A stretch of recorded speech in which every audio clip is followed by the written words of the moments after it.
Record. Okay, you are recording. Ναι, καλά, pictures. Ωραία, λοιπόν.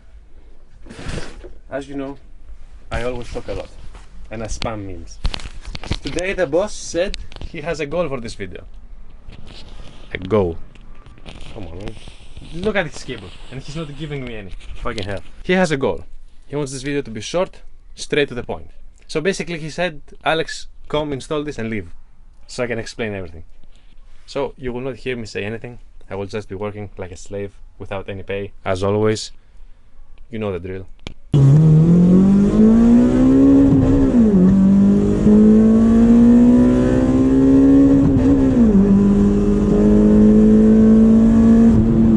Hello everyone and welcome back to my channel. In today's video we'll be doing the volume 2 for my Mr2 Spyder interior upgrades. More specifically, what we're aiming to do is change the look of the car, remove that old looking gunky stuff and put a nice head unit that will give overall a newer look to the interior of the car. I'm currently waiting for my order, but till I get my hands on the Pioneer DMH, we can go down to the car, to the garage, and check what I've already done, some progress by removing the old one and checking what wires I have, what wires you will have because I don't have the OEM radio, and what we both will need in order to make this new looking Pioneer head unit. Well, obviously something to not forget, we will do a complete unboxing and reviewing of the head unit, but this video will be helpful for everyone, even people that are not really going to the specific Pioneer unit, maybe a Kenwood or something else, maybe an Alpine. Yeah, you will need the universal wires that we will talk about right now.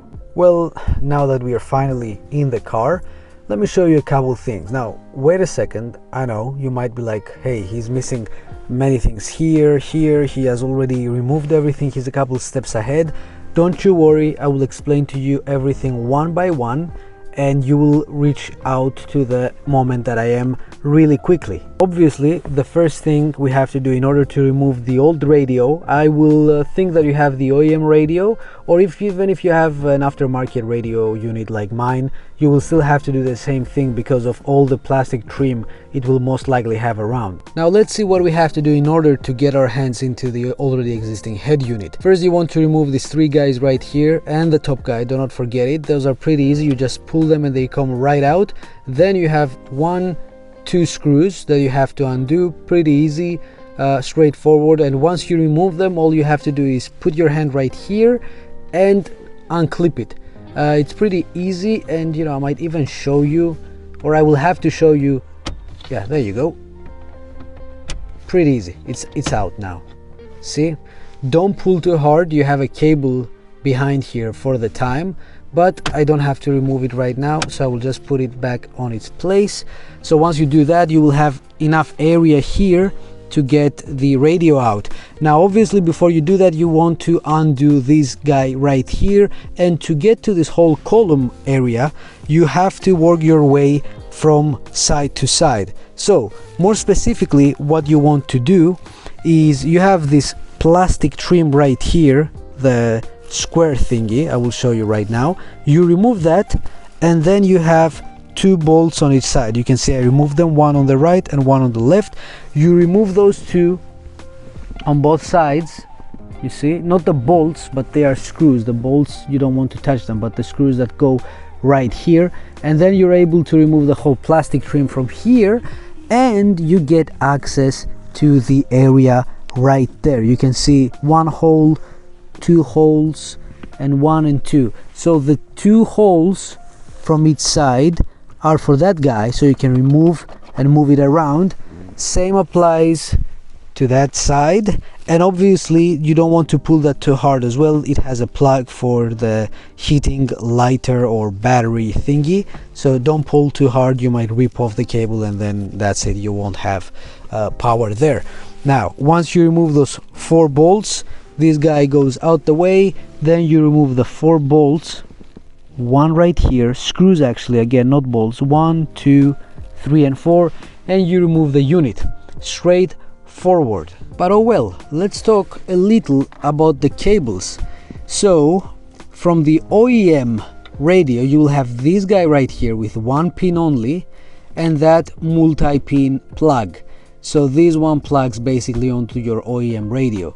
This is the power antenna, pretty useless, and you will not have any control on it if you use any aftermarket radio.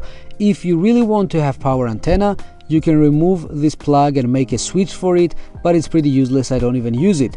This is the main plug that we care much about, and you can see on top of it, mine already has this guy and this guy.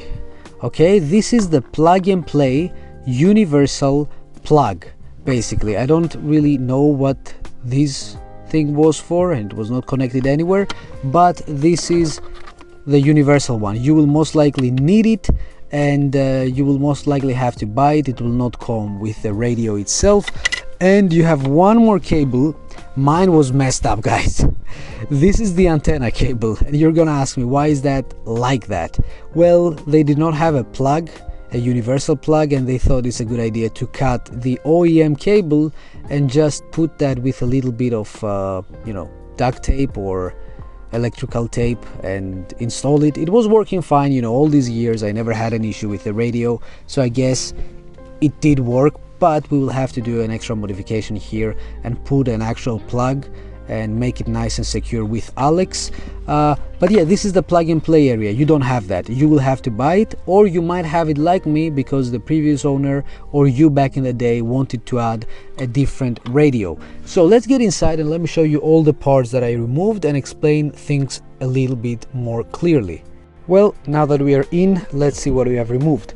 So first of all, the plastic plugs and the 2 screws that we removed from the center console in order to remove the plastic trim. Then we have 4 bolts that are holding basically the radio, and we have 4 bolts that are holding the lower part that I showed you. Then on that side, those are the plugs that you remove from the bottom. Just pull them and you get the 2 screws on each side, 2 and 2. You remove them and this whole thing comes down, and then you have access to those bolts in order to remove the radio or whatever you want to remove. Now about what we have already, this is a 1-DIN and this is a 1-DIN as well. You put them one on the top of the other and you have a 2-DIN size. So that's basically what we are doing. We're removing both that and that, and we're gonna install the Pioneer. Let's talk about what we have. This is the frame basically that we're most likely not gonna need because it's from that unit. Now on the back, this is the antenna. You can see how gluey and dirty it is because of what they did to this little guy. Then I forgot to talk about these two, that you have them from the car. Basically they are OEM, you don't need an adapter. We just did not see them in the car. This guy was not connected anywhere. I don't know what it is. And this is the power and everything. It's the main plug basically. Now about the main plug, whatever radio unit you buy, you will have most likely the plug for it. So this side is where the universal things connect, the 2 brown and 1 brown, 1 black that I showed you. And the Pioneer that we bought will have that, and whatever you buy will most likely have that, but it won't have the universal plug for your car. So this goes to the car, and then it comes to a multi-pin that nicely comes and connects to the unit. So again, this will most likely come as a harness with the unit that you will buy. So in our specific case, this is the Alpine one that we used here, and the Pioneer will have its own. So that's it, no more talking till we get our hands to the nice unit that we're waiting for. Well, it seems that I lied, and we're just not over yet. We will be installing a reversing camera to the MR2 as well with a brand new stereo, and we have all these cables that we're gonna need. So this is a universal Chinese zoom camera. It really isn't anything good, okay? It's just a basic camera. All cameras have these 2 connectors, okay? The red and the yellow one. What you are going to need to buy, this is I think for the power, if I'm not mistaken. I'm really like confused with exactly what we're gonna do, but I think I do have what it takes. So this obviously goes to the red one, and then we have this ground that we'll have to crimp something on top and put it on a ground, and this a 12-volt plus power line that will get a signal, a power, whatever. The idea is that this one will be very close to the reverse light of your car. And I think the MR2 has like both tail lights have that trigger, but we will definitely go from the firewall to make it easier and quicker. So this one will go to that signal, and then we have this huge one that will go inside the car. This side will be for the radio. You will see once I get it with multi-plug, it will have a plug for the camera signal in. This I'm not sure what we're gonna do, but we're gonna see. And this one will connect obviously to the yellow side, and this red one will be very close to this red one, and they will be connected together to the tail light signal. So lots of talking. Most of the things get easy to understand from the practical perspective. So let's go try to install this one with a little bit of an angle and see what we can do. Plus all of those might need a little bit of a heat shrink or some protective from the exhaust, because mine has no protection on it. But yeah, we shall see. I really wish it won't melt that quickly. Well, the first step is kind of complete. I tried to put it as possible to the middle side. I first thought that this bolt right here is the middle, but that was really ugly because of how the Greek license plate is displayed. And then I measured that side to that side, and it seems like this is the middle, and it's the side and area that looks the less ugly. I'm not really a fan of those, honestly, but it's like a DIY thing for right now. I found this camera for free. I found it somewhere laying around there. I don't even know if it works, to be specific. But anyways, that's what we did. We pulled the line, the cables, and that's where they are currently sitting. So let's continue with what remains from the firewall. That's gonna be a mess. I already gutted a little bit of the interior. Obviously one cable will have to go there and do the whole loop around or below the carpet and come right there. I already have too many cables there, and this is a thick one too. It will have to go right here, pass to the carpet. You can see I already did some work here, but I haven't finished it yet. That's why the video is not ready. And then push it through the firewall loom, and then it will come outside, exactly like the way we did with the exhaust valve. We're gonna get the cable from here. Most likely I will route it from there or from right there. You can see the red cable, the one for the exhaust valve, and then we will route it behind this guy, get it here, and from here we're gonna do business with Alex for the reverse light bulb. Sorry for the mess, but I haven't been driving the car for a while, so it's really dirty. But we have one tire up right here holding it to this module, then one right here, then behind this clutch frame. Basically this is the launch control flat shifting little thingy that I have the button, and then it goes all around here, and you can see it right there. That goes behind the throttle body, then one more tie wrap right here, and then it goes right there. Now that's a hot mess right here. Here I used here 100 times, but yeah, it's a hot mess. So I'm done for today. Maybe I will go find this guy right here. Every time I see it, I laugh so hard. Look at what they have done, but it worked. So yeah, we're done for now. Let's wait for the module, and we're in a very nice track currently. Exactly 2 days after the last clip that you just saw, and we have the Pioneer DMH with us, ready to get unboxed. Furthermore, I got this jack for the antenna that we will have to fix, as I said, and I have it with me right now so we can check if it actually fits and if it's the correct one, or if I will have to go search more for the proper one, because I'm not sure which one is the correct one. Let's get unboxing. Let's open the pack and see what we have inside. So there you have it. This is the box. It's not as small as I thought, so that's pretty nice.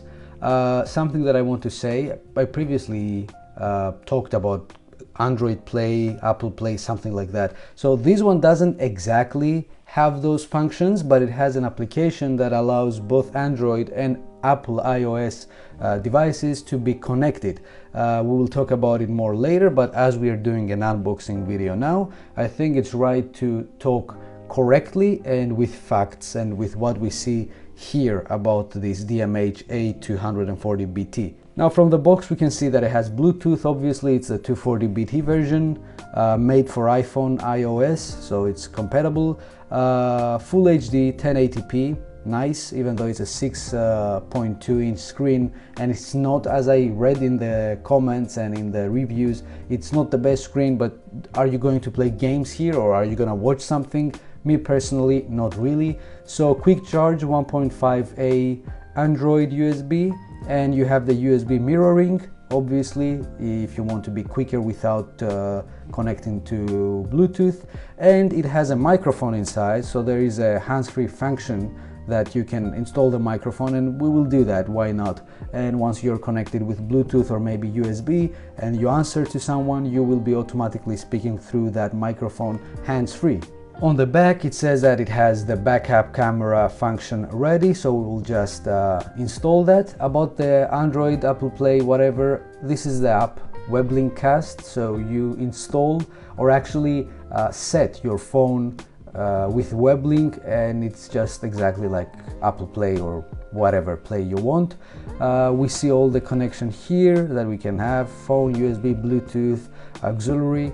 And then you have the equalizers and all the settings that me personally, again, don't really care. I won't be using them. Plus I have the kill switch thingy with the battery, so these will be reset every single time, so I don't care much about those. A bass boost, superior sound, I guess we will have to check that once we actually upgrade our OEM speakers and basses, but whatever, for now we're just fine. This is the first look, and I really love to review things exactly as they come. I don't know what this is, and I'm not gonna show you. Yep, this is just the paper that I bought it. This is the plug that I talked about, that this is, or actually these are both the plugs. One is the multi-pin that we have the backup camera and all the other functions, and the other one is the power, the main plug that connects to the universal part. There you go. This is where the previous universals were fitted, and this is the main plug. I don't know what this is. This, oh, very nice, it's labeled parking brake. We don't have something like that, so we don't really care.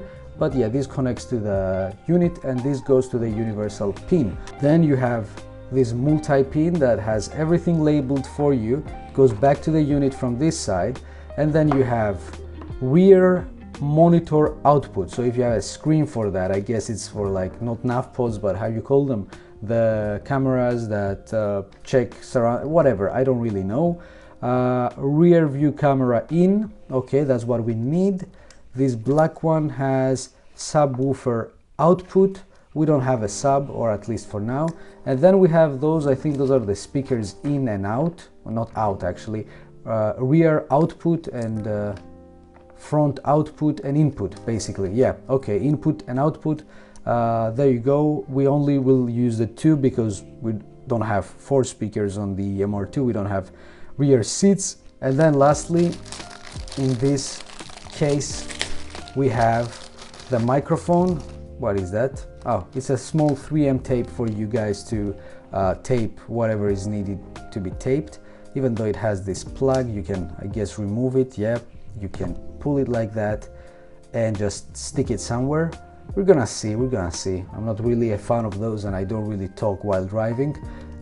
Even though it is hands-free, it's still not my type of things. Then we have these brackets. We're gonna use them. I'm not gonna open them right now. We don't wanna miss anything. And we have the main frame that goes on top of the unit. Yeah, to make it look sleek and nice. If this one will fit properly to the MR2, I will be happy. Yeah, it has a nice texture compared to mine that is completely scratched. Or I don't know, maybe we'll have to use both because it seems smaller. Yeah, this is just for the unit. Most likely the OEM one will come and hang here and, you know, kind of hug it. So whatever, let's put that aside. Ton of manuals. This is the only time that we might read those, but I'm still not sure because I think it's everything is pretty straightforward for now. So I will put that aside, but not trash it yet. Nice light unit, actually, compared to the 1D that I had, the Alpine, that I thought this would be double the weight. It's nowhere near double the weight. It might be the same approximately, and it's kind of weird, but let's get it out of its box.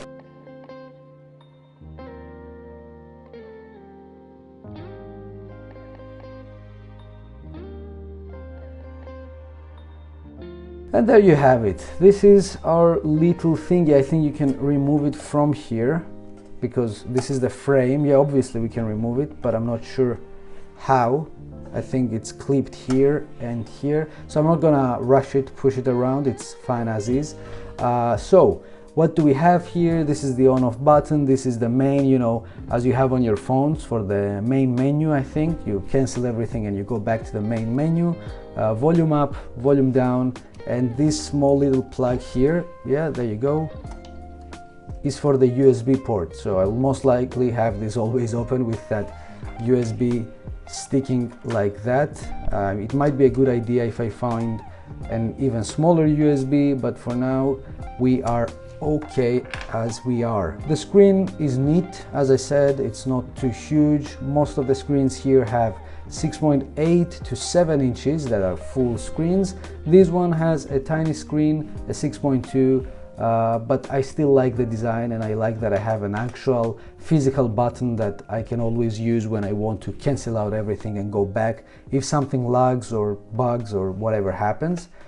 On the back here, things that we will talk about again later or in a bit. This is where the main plug goes, so let me show you exactly what I mean. This is the power, as we said, and this is the plug that comes right here. Then we have the auxiliary in. I think we can leave that open unless we want to connect an auxiliary cable and have it in the car, route it inside, so whenever you need it you just pull it underneath the carpet and use it, but I'm just fine yet. This is the multi-pin that everyone will need it, what am I saying? So you connect it right here and you put the white with white and red with red.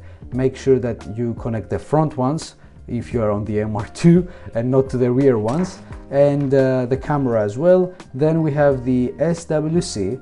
I read it somewhere, it's something that we don't need, it's for the steering controls if I'm not wrong. And then we have the microphone. Now something that is pretty fun to check. Yep, this is the correct one, it fits nicely as you can see there, so we will use this one. We are okay. Well, we are done with the unboxing, there is nothing else to talk about. Let's continue with the installation and then the small review. So for now we are putting the OEM adapters onto the Pioneer. Well, unfortunately only one hole is capable of kind of aligning in place. Because it doesn't have a drill. Yeah, we don't have a drill with us or a proper one to make a hole a bit larger, but with a little bit of Loctite. What type of Loctite is that, by the way? The Permatex one. Wow. Same price as Loctite, but 40 more mls. Nice. And it works the same actually, surprisingly enough. So this is... And also it's Chris Fix approved. He uses exactly this. So basically if you want to do the install correctly, you see we have one bolt here. This is the pattern, if that helps. You would normally just enlarge this one so it gets within the threshold of the OEM position, which is that one over there. You can barely see the hole. But for now, since we are the junk garage, we're just gonna use Loctite, which actually nobody uses. But we are paranoid. I said I will not be talking. That's what I wanted to say, but it's fine. We're gonna finish with that. And about the car, about the interior, so unfortunately we will have to do a 3D printed design on the sides. I don't know what I will show now, but some part of the radio will be visible, unfortunately, on the left and on the right side as well. So it will be a bit ugly for now, but we don't really mind it much, and we will just print something that will close that gap created. I thought that the already existing ones would be enough, but seems like they do not fit. Now we have Alex working on the main harness of the stereo. Basically this one is the signal for the reverse light. Basically once I put the gear lever on the reverse position, it will have a signal that it will automatically just bypass everything, and there you have it. It says reverse gear input signal. Basically, yeah, once I put the lever on reversed, it will automatically just ignore everything and swap to the camera mode, and I will be able to reverse with the camera. So Alex crimped a nice little thingy on it, and we shall be pretty much ready to connect it to the other side. The other side has the yellow cable, right? With the red wire. Yes, you're gonna The extension. Yeah, I've already showed it, so you can remember, but you're gonna see it. Just because I think you will get confused if we'll not talk about this guy. We just installed it for no absolute reason. I've already told you this is the power antenna, but there is a plug that kind of fits, but nothing touches to each other. So I don't know if we will catch fire from that. No. Doubt it. But just because it looks clean, we will install it. It was not installed previously. Disclaimer. So we are putting now the universal to the OEM, not OEM, universal to Pioneer harness, and we are ready to crimp the other side. As we said, this is the signal for the reverse light. Alex did a nice little crimp there, and he's now putting a heat shrink over it just to be safe and secure. And then we have this one that will go to the multi-pin here, to the brown one that says rear view camera input. So let's continue. After we tidied up everything, this is the main plug that goes to the multi-pin. I've already said the yellow to the brown for the rear or reversing camera, and we're using a heat shrink because why not, just to have this connection a bit more secure, but I doubt it would be a problem even if we left it.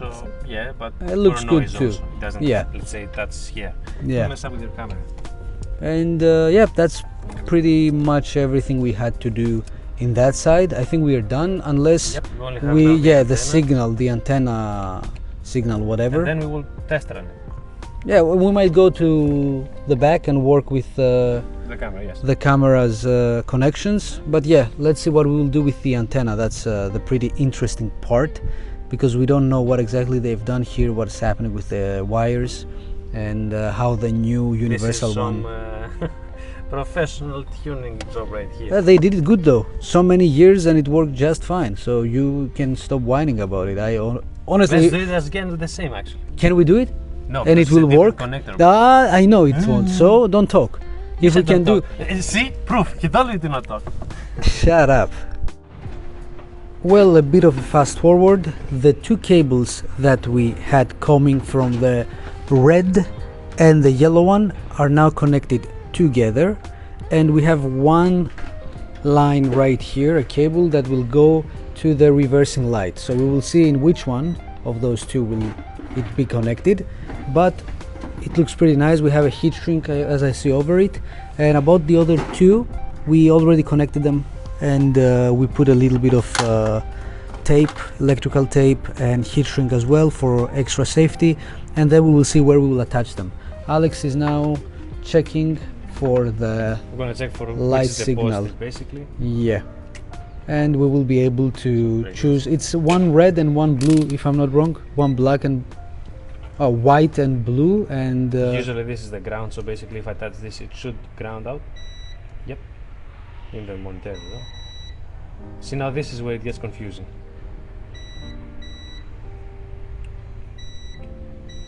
Every single one is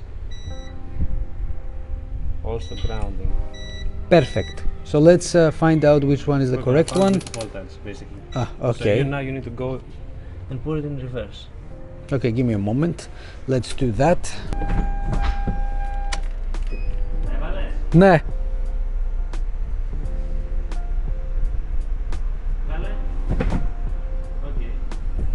So he found it. We shut down everything again, and let's see what Alex has for us. So basically the theory was correct. I removed this water boot from the back. If the boss could actually zoom in, that would be perfect. And basically this is the power cable, the red one on the left. You can see the contacts down there. Every time he put in park or reverse, actually I got 12 volts. So we will just tap into this, and I will show you how in a bit. So basically for now it's just a run as fast as we could to test it. If any of you built PCs, you know, if you close the case, everything will get fucked up, because that's how life works. So, to install this, the best practice, because you do not want to cut the wire, especially in newer cars, you remove some of the sheathing here, and then you just wrap your cable around. This is more than enough for rear view cameras or basically alarm systems. And you avoid destroying the OEM harness by accident. Of course, always leave some space here, just in case something goes wrong, you can reconnect the wires. Now we'll do a test run, connect everything like this, and see if everything works. Let's connect everything back and see if everything is fine. Let's go. I did not talk about those. I installed them back because the new unit is pretty smaller and you can install it without the need to remove the top side, the panel. So now everything is set up approximately. So we'll install everything that needs to be installed, the antenna, the power and everything, and see if the camera works. Okay, we have power. That's the good sign. Oh, and we have antenna. Yeah, monetize the monetization close fast. Fast. Go Bluetooth. Okay. Okay. We So saved that. We will get 5 cents. it works. This is reverse. This is reverse. Yes. It doesn't seem to be reverse. Ah, we have to kinda do the camera thingy. You have to. You have to set up on this? If I'm not wrong, you have to go here, and then it says somewhere, go down like that, not like that. G. Go to settings. If I'm not mistaken, backup input. Ah, it works, sir. It works. Let's try. Nice. But it has a pretty good view. For someone that might get confused, if you press the camera, you will have no signal because the There is camera no- only gets power with the reverse. There is no power, so you cannot just do that. You can connect it always, but you're just wearing out your camera without any reason. No need at all. Except if you have a very cool car behind you, like that one. Can right you put there. reverse again? Actually, the camera is not anywhere Other close as perspective. I thought.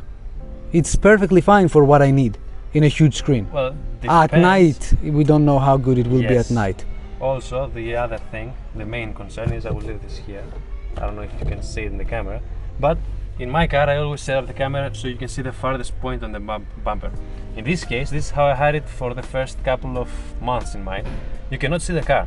So basically this is very hard to predict where you are. We can tilt it though. I did not hard mount it anywhere. Stay on the camera, stay on the screen actually, so you can see. Stay on the screen.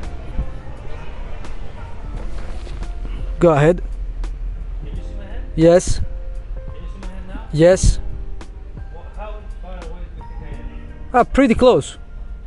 If I move any closer, I'm gonna hit the car. Yeah, you are very close. I would never get that close to any car, Alex. I don't know. You want me to go to the other? You are. I can go a little bit back. No, your hand is too close. No. No, it's too close. This is 20 centimeters right here. But Also, what's the angle? Can you see my hand now? no. Now? Nope. Now? Nope.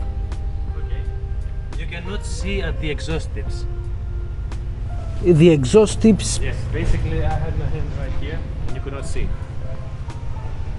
Yeah, look how it is tilted, and it needs to go inside as well. But I honestly don't care much about it. I will be honest with you. I only care about kissing someone literally in the face. While you're backing up like You're this. watching this one. You have the mirrors for that, and I don't have one? tinted.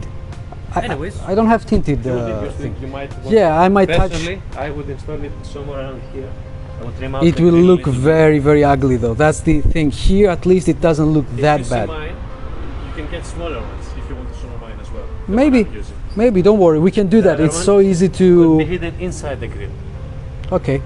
Overall, this is the final result for now. The ugly things that I talked about, there you go. Don't look at the microphone, it will be gone. But as you can see, there is a huge gap that Alex here has Two ideas for somewhat. it. One is we just replace this entire bezel with a different No, one. we do not agree Or, to that. yes, the second idea which he wants, we will actually make a few inserts that insert straight into this gap. If you show it head on, you can see that there is a gap of like 3 millimeters there. it will slide in, be bolted behind these two, and it will just cover the entire And thing. it will nice. cover, it will be like the one that I had previously. It was always a bit to the front. It was never covered perfectly in this line. About the microphone, we will see what we will do. We tested it. It's not loud enough, but again, I said previously that I don't use those as much as someone would think. These here all are buttons, both the power and the audio. So this is very nice because you can both use the buttons if it lags, or you can go ahead and do that. This is the main thingy. This is the camera, as we said. There is no signal if we don't put it on reverse. The web link settings that you can do it. There is the radio 1 2 3. It works. Yeah, it works. We don't care about it.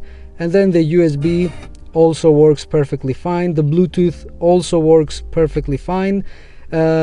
Auxiliary, we did not use the cable. Then again, the settings are pretty straightforward. Web link or iPod settings, whichever you like or whichever you have. And then there is the time, the language. I think it has plenty. Yeah, Russian, Spain, Dutch, French. Portuguese. It also seems extremely responsive. For yeah, it's pretty quick. No, not too many lags. I haven't seen any lag yet. Daytime, backup input, you have to put that. The dimmer thing is that honestly I don't care about those. About the backgrounds, you can go to the Pioneer site and you can download whichever background you like most. It doesn't affect anything. It's pretty easy. There you go. You can download it straight from the site. And then there are the equalizers, basic settings for super bass, powerful, natural, vocal, and custom. Then you have the volume. The loudness is like you don't need it. Bass boost, and I think some extra settings. The beep tone, the cutoff. What is that? Subwoofer and such things that again I don't care. Well, there is nothing else to talk about, and I don't need to make this video longer without any need or use. I do like it. It's, as Alex said, very responsive, looks perfect for the MR2 Spyder, easy to install, and overall I'm happy. For more updates, I will keep you updated as I always do with parts in a year, or if something happens earlier. But other than that, I think we are done. Love, peace and SGS. Alex will greet you this time. Yep, now she shut it up. She took the whole video. Of course. Anyways, love, peace, and I will see you the next time. Bye bye.